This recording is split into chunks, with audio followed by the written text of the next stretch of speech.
Corn planters are like diesel engines. 6 in a row is the best way to go. Anyway, we got the old International 800 Cyclo-Air corn planter, and we're on the home stretch of the corn plant season.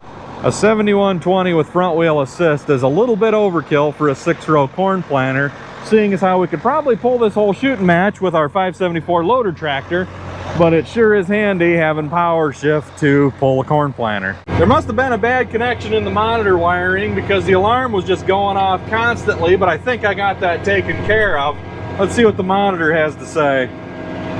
It really doesn't seem to matter how hard I try. It always ends up being June before I get done planting all the corn. Today is the 1st of June, and it looks like tomorrow I should have the last of the corn planting done in the early hours. My GPS may have run into a few tree branches over the years. My dad bought this planter brand new in 1981 when they first came out, and he replaced my dad and grandpa's 400 or 500 Cyclo-Air. It doesn't really matter, those are kind of lousy. Now some of you snobby buggers like to brag about your row clutches that shut off each individual row. Well, this corn planter has a row clutch right there that shuts off 6 rows at a time. So yeah, the seed goes up in here, not here. These are insecticide boxes that haven't been used in 30 plus years. You know, even though this planter is 45 years old, not in the best of shape, and way past its prime, I guess I don't know where I was going with that. I'll give 10 non-redeemable points to anybody that can tell me what this hitch is for. If you're my age or younger, you probably have no clue.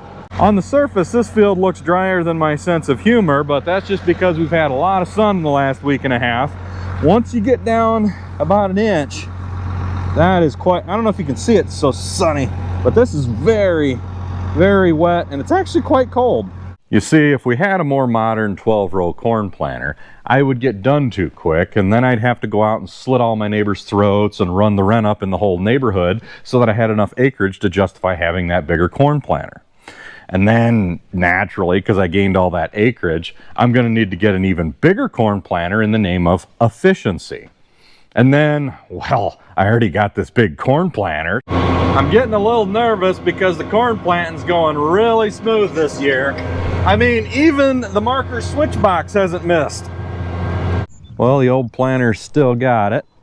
This field was planted 6 days ago, and it's coming through real nice. We got corn popping through past the first accumulator hole on the 68 RFE accumulator plate.